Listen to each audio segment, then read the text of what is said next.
नमस्कार, आप सभी दर्शकों का स्वागत है एक बार फिर से हमारे यूट्यूब चैनल संगीता जी दमन में। दोस्तों, हरियाणा के विधानसभा चुनाव को लेकर एक बहुत बड़ी खबर मैं आप सभी को देने वाली हूं, तो प्लीज़ वीडियो को लास्ट तक ज़रूर देखिएगा बिना स्किप किए। दोस्तों, हरियाणा में होने वाले विधानसभा के चुनावों को लेकर दलितों की राजनीति के इर्द गिर्द सियासत समेटी जाने लगी है। जी हाँ दोस्तों, कहने को तो आरक्षित कोटे में हरियाणा के हिस्से 17 सीटें दलितों के लिए है, लेकिन दलित राजनीति का असर हरियाणा की सियासत में तकरीबन 40% सीटों यानी कि तकरीबन 35 सीटों पर पड़ता है। यही वजह है कि कांग्रेस से लेकर भाजपा और बसपा से लेकर आजाद समाज पार्टी और जेजेपी समेत इनेलो जैसी दल दलितों को अपने पाले में करने के लिए सभी सियासी जोड़ तोड़ कर रहे हैं।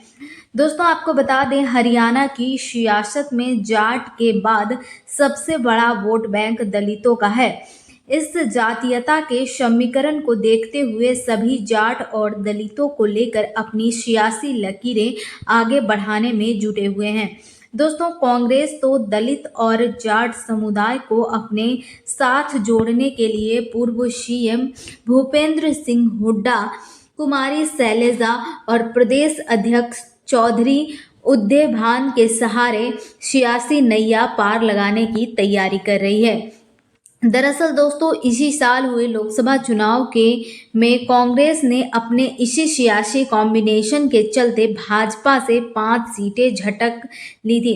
इसमें भी अंबाला और सिरसा जैसी आरक्षित सीटें भी कांग्रेस ने जीत ली थी। इसी समीकरण को देखते हुए कांग्रेस ने इस बार के विधानसभा चुनाव में भी वही फार्मूला अपनाया है। दलितों, मुस्लिमों और जाट समुदाय के सियासी समीकरण को हरियाणा के चुनाव में खूब तवज्जो मिल रही है। दरअसल दोस्तों, यह वही फैक्टर है जिसके दम पर इस बार राजनीतिक दल यहां सरकार बनाने की जुगत लगा रही है।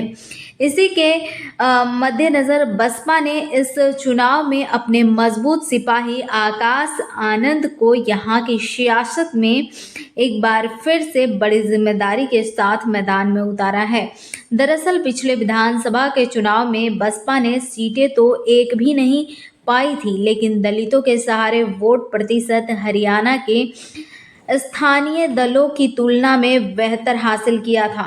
इस बार फिर से बसपा उससे बेहतर करने की उम्मीद में यहाँ सियासी मैदान में उतर रही है। पिछले चुनाव में बसपा ने 87 सीटों पर चुनाव लड़ा था। इनमें से 82 सीटों पर बसपा की जमानत तक जब्त हो गई थी। बावजूद इसके बसपा ने 4% से ज़्यादा वोट पाए थे। इस बार बसपा और इनेलो का गठबंधन भी है।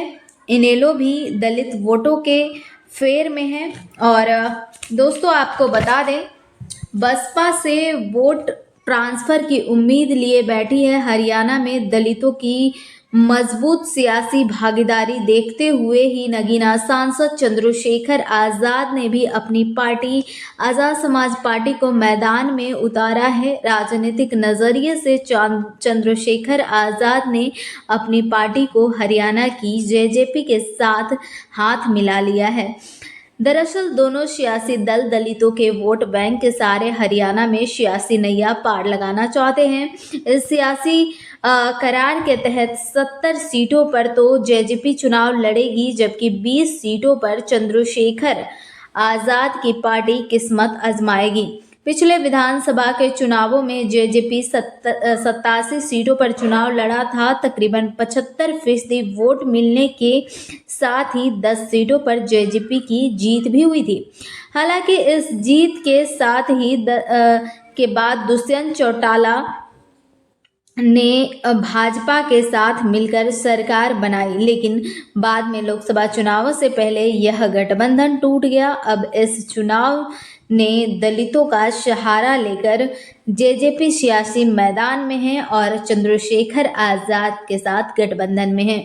दोस्तों फिलहाल इस पर बहन कुमारी मायावती और आकाश आनंद एक बार फिर से जीत की नई उम्मीद में मैदान में उतर चुके हैं और लगातार एक्टिव मोड में हैं, प्रदर्शन करते हुए नजर आ रहे हैं बेहतर बसपा को मजबूत बनाने के लिए। हालांकि देखना दिलचस्प होगा कि इस बार के विधानसभा उपचुनाव में क्या कुछ देखने को मिलता है। लेकिन इससे पहले आप सभी दर्शकों से रिक्वेस्ट चाहती हूँ कि अगर आपने चैनल को सब्सक्राइब नहीं किए हैं तो प्लीज़ चैनल को सब्सक्राइब